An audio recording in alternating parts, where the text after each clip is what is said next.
Apsana les frères et sœurs. Alors aujourd'hui, je voudrais faire une vidéo, un enregistrement sur le Christ et sur le fait que le Christ est noir et que le Christ est une femme. Alors ça va en choquer certains d'entre vous, j'en suis consciente, mais il est nécessaire de remettre les choses à leur place. Donc là, je vais vous faire un résumé de ce que j'ai compris et retenu des enseignements de Aset Neter Izi Ozire, l'actuel Christ incarné en ce monde. Vous trouverez sa page Facebook sous le nom de Aset Neter, je vous mets un lien sous la vidéo. Alors pourquoi l'importance de la couleur noire du Christ et pourquoi l'importance du fait que le Christ est une femme? Nous allons voir ces deux points. Alors vous savez tous pour la plupart que beaucoup de statues antiques ont été détériorées. Par exemple, on leur a cassé volontairement le nez, comme au Sphinx par exemple. Là, il est dit que c'est du temps de Napoléon qui a fait casser le nez du Sphinx. Et sur beaucoup de statues égyptiennes, les pharaons par exemple, ils n'ont plus de nez, on leur a cassé le nez. Le reste de la statue est intact, mais pas le nez. Alors pourquoi enlever simplement le nez d'une statue? Qu'est-ce que ces agresseurs ont voulu cacher au reste de l'humanité? Il y a un trait qui ne peut pas être caché, c'est le trait négroïde, le nez négroïde. Vous pouvez avoir 20 générations de métis noirs avec autre chose, le nez négroïde restera toujours. Et ils ont voulu casser ces nez pour que justement l'humanité n'ait pas accès à la vérité, au fait que les ancêtres égyptiens, les anciens, avaient des traits négroïdes. Les pharaons étaient des noirs. Là, je parle du temps des pharaons, mais ensuite, le blanchiment des icônes. Il faut savoir que l'histoire catholique, le soi-disant Jésus dont on nous parle, c'est une pâle copie du culte d'Isis, Isis, Osiris et Horus de l'Égypte antique. Et Isis était noire. On peut aussi reprendre, par exemple, les caves de Mogwa en Chine, avec des caves aux 1000 Bouddhas. Il y a plein de Bouddhas. Ce sont toutes des femmes et elles sont toutes noires. Alors la Chine a découvert ces caves dans les années 70, me semble-t-il, et ils les ont rendues publiques très tard. Et ils ont pris tout ce temps pour blanchir les images, les reproductions, les peintures de ces fresques, pour les rendre plus asiatiques ou plus européennes, en tout cas moins africaines. Pour connaître la vérité historique sur la couleur de Jésus, on peut aussi se référer aux icônes orthodoxes qui ont très peu été modifiées par rapport aux icônes que l'on a en Europe occidentale. Donc les icônes orthodoxes ont encore à l'heure actuelle des Jésus, des Christ noirs. Et la transformation de ces icônes de noir au blanc a été opérée au moment où a été mis en circulation le portrait de César Borgia. Alors qui est César Borgia? César Borgia, c'est le fils d'un pape, le fils du pape Alexandre VI qui adorait son fils et il a voulu faire de lui la mascotte de l'Église catholique. Il a voulu en faire le portrait du Christ, voilà, du parfait Christ. Alors il a demandé à Léonard de Vinci et à Michel-Ange, qui étaient en rivalité, il leur a demandé à chacun de faire un portrait et celui qui le peindrait le mieux, eh bien son tableau connaîtrait la postérité et c'est Léonard de Vinci qui a gagné. Et du coup, eh bien, vous connaissez aujourd'hui le portrait de ce soi-disant Jésus Borgia. Alors, qui était César Borgia? Voyons un peu de plus près. Machiavel, qui le connaissait de très près, le décrit comme un tyran. Il l'accuse de crimes politiques, de l'assassinat de son frère Giovanni Borgia, dont il était férocement jaloux. Il l'accusait aussi d'une relation incestueuse avec sa sœur Lucrèce. Et il était homosexuel. Donc, en adorant le portrait de ce Jésus Borgia, eh bien, tous ces gens donnent leur énergie à un égrégore qui allie tyrannie, assassinat, inceste, homosexualité. Pourquoi s'étonner de l'état actuel de la société, me direz-vous? D'où ça vient? Alors, ce qui est étonnant aussi, c'est le fait que dans la Bible, il y a écrit « Tu n'adoreras point d'idole ». Par contre, l'Église catholique ne se gêne pas pour mettre des idoles partout, les siennes évidemment.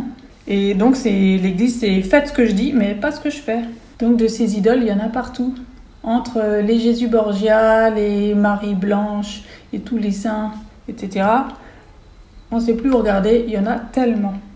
Alors à chaque fois qu'on regarde une de ces idoles, une de ces icônes-là, eh bien on transmet sa propre énergie à cet égrégore. Et cet égrégore, qu'est-ce que c'est? Je vais vous montrer une sculpture qui se trouve au Vatican, dans un des halls du Vatican, devant laquelle le pape officie régulièrement. Donc c'est un artiste qui décrit cette scène comme la résurrection de Jésus après une bombe nucléaire. Donc il faut déjà en avoir envie, quoi. C'est le pape fait ses saintes affaires devant une humanité détruite par une bombe nucléaire et il voit une sorte de Jésus qui ressuscite. Mais quand on regarde ce Jésus, moi je vois pas de Jésus, hein. Je vois une sorte de créature, de vile créature, comment dire, je sais même pas la décrire. Je vois une bête en fait qui a avalé un humain. On voit la tête d'un humain dans sa gorge et c'est vraiment désolant. Tout ce que ça m'inspire, c'est la souffrance et la désolation. Donc faire des lieux de culte, faire des adorations devant cette statue, je trouve ça juste effroyable. Il ne faut pas oublier que toute l'assistance, donc cette statue est dans le dos du pape, donc toute l'assistance est face à cette statue. Et donc, énergie à cette statue, à cet égrégore. Mais les papes eux-mêmes, adore-t-il le Jésus Borgia crucifié sur cette croix, comme il le fait croire à son peuple mouton? Est-ce que le pape et sa troupe, est-ce que eux-mêmes adorent ce Jésus Borgia? Regardons de plus près. Les croix des papes. Y a-t-il un Jésus Borgia dessus? Pour le pape François, pas de Jésus Borgia. Le pape François dit lui-même que pour lui, la croix est source d'espérance. Mais quand on regarde sa croix, qu'est-ce qu'on voit? On voit un berger et derrière, ses moutons. Alors l'espérance, c'est pour qui? C'est pour lui. Continuer à être un berger tyrannique sur un peuple mouton et docile. Quand on regarde la croix du pape Benoît, on voit de l'or et des améthystes, mais pas de Jésus Borgia. Et la croix du pape Jean-Paul II, eh bien pas de Jésus Borgia non plus. Aïe aïe aïe, l'Église, c'est faites ce que je dis et pas ce que je fais.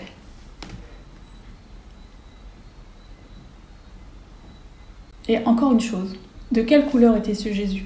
Et d'ailleurs, s'appelait-il Jésus? En fait, c'est encore une usurpation d'énergie, car il ne s'appelait pas Jésus, c'était Issa.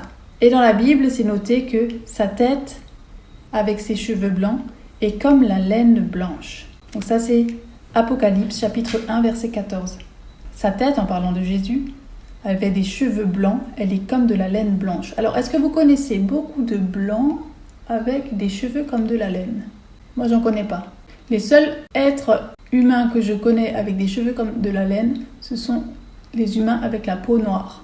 Ah oui, ils ont oublié de falsifier ce passage dans la Bible. Alors, les artistes, ils vous expliqueraient simplement pourquoi le porteur de lumière ne peut être que de peau noire, que de couleur noire. C'est très facile. Écoutez cet extrait que j'ai pris dans une vidéo qui se nomme « Comment réaliser des tons chers dans une peinture ». Il est intéressant de noter que les types de peau propres à chaque ethnicité ne sont pas très différents en termes de teinte et de chromaticité. La véritable différence tient en fait dans leur échelle de valeur. Vous pouvez voir qu'en respectant certains principes essentiels et en prêtant attention aux valeurs, il est possible de peindre la plupart des types de peau avec la même palette. La valeur est utilisée pour représenter la répartition des ombres et des lumières à la surface de l'objet. Elle correspond à l'intensité de la lumière renvoyée par les différentes parties d'un même objet. La valeur est très importante, car c'est grâce à elle que l'on crée l'illusion de la forme et du volume. Donc vous avez bien compris que plus la couleur est foncée, plus la couleur est sombre, plus la couleur va absorber la lumière, et plus la couleur est claire, et plus elle va rejeter la lumière. Ça veut dire pour les humains que plus la peau est sombre et plus elle va absorber la lumière, plus cet humain sera apte à porter la lumière christique, et plus un humain aura la peau claire, et moins il sera apte à porter la lumière christique. Et en fait, cela provient de la mélanine. La mélanine, le carbone, le 666, puisque c'est le 666, 6 protons, 6 neutrons, 6 électrons. Et nous assistons là encore une fois à une inversion de l'énergie par ceux qui souhaitent le pouvoir en ce bas monde, en disant que 666 c'est le chiffre de la bête, pas du tout. 666 c'est le chiffre du carbone, le nombre du carbone. Le carbone qui est la mélanine et qui permet donc d'absorber cette lumière christique. Donc au Vatican, ils sont pas bêtes, loin de là. Ils savent très bien ce qu'ils font et tout ce qu'ils ont fait, ils savent pourquoi ils l'ont fait. Et J'ai une petite anecdote à ce propos. C'est lorsque j'étais enfant, donc je suis issue d'une famille catholique pratiquante. Donc étant enfant, j'allais à l'église et j'ai eu l'occasion à plusieurs reprises d'aller dans la sacristie avec le curé. Et celui-ci avait une statue de Vierge Noire dans la sacristie. Mais lorsqu'on regardait dans l'église, la Vierge Marie était blanche. Mais lui, la sienne, devant laquelle il faisait ses prières et ses adorations, elle était noire. Alors, on a vu que pour porter la lumière, il fallait une peau sombre. Ça ne peut être qu'un humain noir. Et maintenant, pourquoi une femme? Parce que le porteur de lumière, la porteuse de lumière, c'est la donneuse de vie, la créatrice de vie, la créatrice des mondes. Un homme, lui, masculin, n'a jamais créé de vie. Un homme, lui, n'a jamais créé de vie. Il en est incapable. L'homme, son rôle, c'est de soutenir la femme. On le voit dans le symbole du calice. Et ce qui est intéressant de voir aussi, c'est le calice du pape. Le calice que utilise le pape. Vous voyez sur cette photo, le calice du pape, c'est une coupe noire sur un pied doré en or très travaillé. La coupe représentant la femme et le pied représentant l'homme. Et nous voyons encore une fois la domination de la femme par l'homme et de la femme noire par l'homme, ce qui assure encore la domination de l'homme masculin dans ce monde, au détriment de la femme. Et ils savent très bien ce qu'ils font, ils adorent la femme noire, mais ils lui prélèvent son énergie, ils lui volent son énergie. Et un autre fait qui m'hallucine aussi, c'est quand on prend la Bible, les 12 apôtres du Christ, les 12 apôtres, que des hommes. Trouvez ça normal? Que des hommes, voici la liste. Dans un monde normal équilibré, il y aurait au moins la moitié de femmes. Et en réalité, à mon avis, ce serait l'inverse, ce serait quasiment que des femmes. Parce que les femmes sont plus aptes que les hommes à absorber la lumière, à être réceptives à la lumière christique. Donc avec tout ça, vous avez compris que le Christ ne peut être que noir et ne peut être qu'une femme. C'est la porteuse de lumière qui est une femme noire. Et actuellement, elle est incarnée dans ce monde. Il s'agit de Aset Neteris Yozire, comme je l'ai déjà cité. Et je tiens ces enseignements à travers ces vidéos et ces articles. Donc je vous invite à aller vous faire vous-même votre idée sur ces différentes pages internet. Alors un autre point que je souhaitais aborder avec vous, c'est quel intérêt pour le Vatican de pervertir ces énergies? Pourquoi transformer tout pour le mettre à leur sauce? Quel intérêt y a-t-il pour eux? Il faut savoir que c'est une guerre énergétique. Ils veulent le pouvoir, ils veulent rester les dominants, ils veulent dominer l'humain. Et ils veulent empêcher, en faisant toutes ces exactions, ils veulent empêcher l'humain d'avoir accès à la vérité. Et en empêchant l'humain d'accéder à la vérité, ils empêchent du même coup l'humain de se libérer de cette matrice. Parce que pour pouvoir se libérer de ce carcan, de ce monde, il faut avoir accès à la vérité. S'ils pervertissent cette vérité, ils s'assurent du même coup que l'humain reste prisonnier dans cette matrice dont eux-mêmes sont au pouvoir, on va dire. Alors ils ont réussi à transformer le matriarcat originel en patriarcat, à dominer les femmes et les hommes par la même occasion. L'humanité donne à chaque fois son consentement, en ne disant rien. Qui ne dit mot consent? Donc l'humain ne dit rien, ils en profitent. L'humain ne cherche pas à savoir la vérité, ils en profitent. Mais en réalité, ils ont tout volé à l'Égypte antique, à l'Égypte noire, au pharaon noir, à la mère Isis noire. Et tout a été fait pour éradiquer le noir de l'histoire de l'humanité. Alors dans tous les domaines. Là, on parle de spiritualité, mais c'est valable dans les domaines scientifiques ou autres. Vous voyez toutes les inventions réalisées par les noirs et dont un blanc s'octroie les lauriers. Il y en a plein. Un noir fait la découverte, on le met au placard et c'est un blanc qui se vante d'avoir fait cette découverte. Voici quelques exemples. Alors encore une fois, ils savent ce qu'ils font. Ils veulent asservir le peuple noir et en asservissant le peuple noir, ils asservissent le pilier de l'humanité puisque les noirs en réalité sont le socle de cette humanité. Donc en asservissant les noirs, ils asservissent tout le monde. Ils maintiennent l'humanité en esclavage et eux pendant ce temps, ils sont les dirigeants tranquilles de ce monde d'esclaves et de pourriture. Je suis un peu navrée pour le tableau négatif que je peux dépeindre, mais c'est vraiment ça. C'est un monde poubelle dans lequel la lumière est présente pourtant. Encore faut-il l'apercevoir.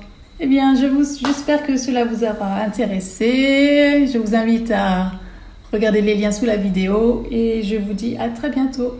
Apsana!